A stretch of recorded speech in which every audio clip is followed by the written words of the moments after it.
Hello mga beshies! Kamusta naman kayo? For today's video, it's all about financial literacy. So let me share some tips and best practices on how to handle your money wisely.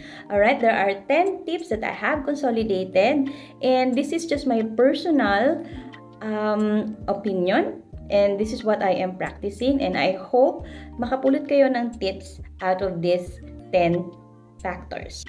Alright, so hindi na ako magpapatumpik-tumpik pa. Let me share some tips that I have consolidated for you guys. And sana meron kayong matutunan dito. Number 1, set goals. Whether if it's a long term or a short term, much better if meron tayong mga goals sa buhay. Para naman meron tayong guide at there's something to look forward to every day. Alright? Number 2, set priorities. So out of those goals that you have listed, kailangan ma-identify nyo alin ba dito yung top 3, alin dito yung pinaka-importante. So kung ano man yun, yun ang kailangan nyong unahin. Alright, number 3, needs versus wants. There's a huge difference between these two words. So pag sinabi nating needs, ito talaga yung mga kailangan natin sa buhay at kailangan nating ma-fulfill. However, pag sinabi nating wants, yung mga bagay na gusto lang natin, na nakikita natin sa iba, na pwede naman tayong mabuhay kahit wala yung mga yon. So ano ba yung mga example na to?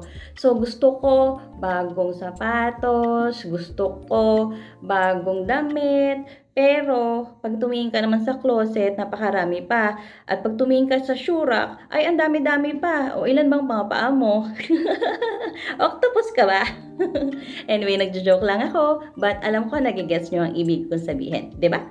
Number 4, lifestyle adjustment. So, ito naman, ibig sabihin, kailangan alam natin sa sarili natin kung ano ba talaga yung estado natin sa buhay. Tayo ba nakakaluwag-luwag? Tayo ba medyo hindi? Alam nyo, nagigets nyo yung sinasabi ko. So, kung ano man yung lifestyle talaga na meron tayo, dun lang tayo mamuhay para hindi tayo kinakapos. Okay? Number 5, learn how to budget. Kailangan marunong tayong mag-handle ng ating finances. Kailangan yung sweldo natin ay mas malaki kesa sa ating expenses. So, as much as possible, mai-apply din natin dito yung mga naunang factors like identifying the needs versus wants para uunahin nating bilihin at pag-spendan ng money kung ano lang talaga yung kailangan. And for our number 6 tip, dito naman papasok yung formula which is income minus savings equals expenses.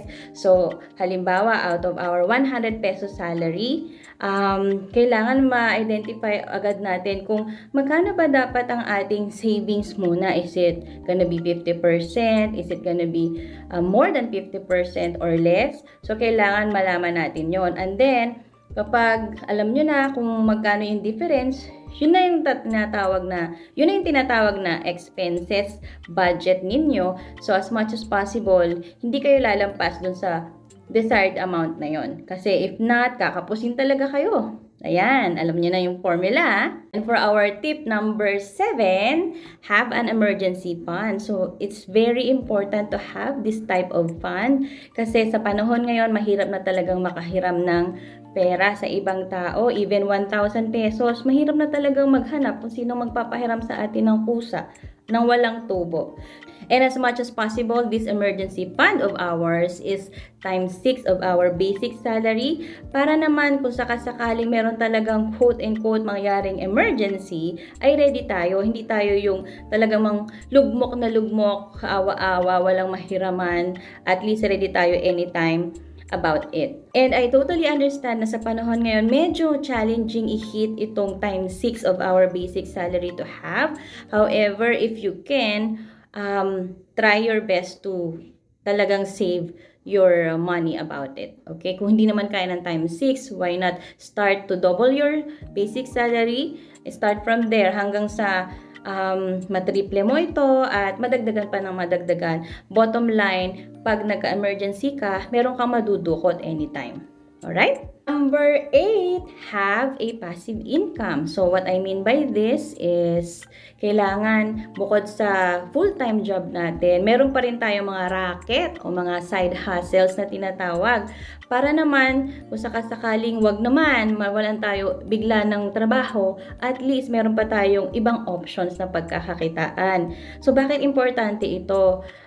Very important na pagkakaroon ng side hustles kasi sa panahon ngayon, sobrang hirap na talaga ng buhay, as in sometimes hindi sumasapat yung ating main source of income. Kaya naman, to fulfill it, yung mga basic needs natin, rumaraket tayo. So marami namang paraan ng pagraket. Di ba, pwede naman tayo mag-online selling, pwede tayo mag-reseller, at kung ano-ano pa na pwede nyong gawin. Basta marangal as much as possible, ha?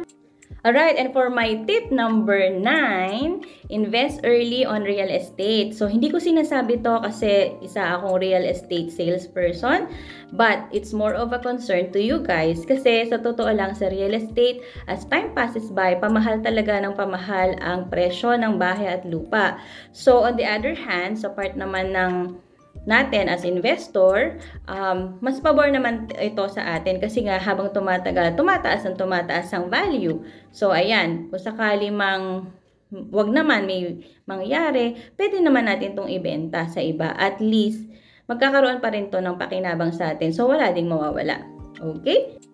And last but not the least, for our tip number 10, put your eggs in many baskets. So, kailangan yung pera natin, halimbawa meron tayong 100 pesos, hindi lang natin to i-invest sa isang basket. Kailangan maraming baskets.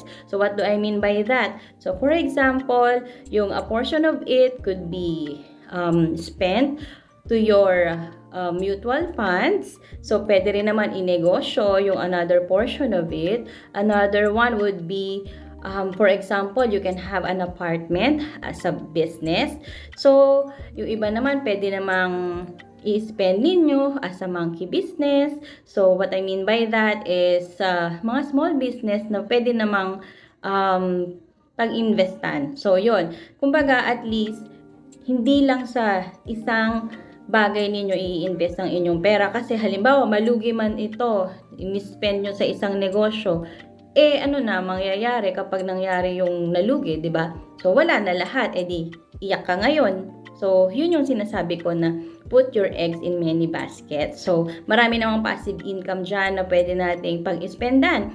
So, mag-research lang sa Google at magtanong-tanong sa mga friends, especially for those who are related to financial literacy. May mga financial advisors tayo na pwede nating malapitan. At, ayan, tingnan natin kung ano talaga yung aakma para sa mga pangangailangan natin at sa kakayahan natin financially. At talagang iba yung feeling kapag ikaw ay debt-free. So, ang sarap-sarap, meron kang peace of mind, wala kang iniintindi, kahit paano, stress-free, kapag walang masyadong dutangs, di ba? Although, hindi ko naman sinasabing masamang mangutang, it's okay, because sometimes nangyayari talaga yan, lalo na kapag sa oras ng pangangailangan. However, as much as possible, pag naman tayo ng hiram, kailangan ibalik din natin on time kasi yung taong hiniraman din natin, meron din naman yung pangangailangan at mga bills, di ba? Para hindi naman din maapektuhan yung kanyang cash flow at makakaulit pa tayo. Kasi, di ba, may mga kaibigan tayo, halimbawa, nakahiram tayo, tapos hindi natin naibalik on time. Although sasabihin nila it's okay. However, at the back of their mind, medyo, sa susunod nga, hindi ko na nga ito pahiramin. So, mga ganong bagay, di ba? So, as much as possible, iwasan natin na malate sa payment kapag tayo ay nakahiram sa ibang tao. Para naman, once again, makakaulit tayo, di ba? Alright, so those are the top 10 tips that I'd like to share to you guys, and sana meron kayo natutunan dito.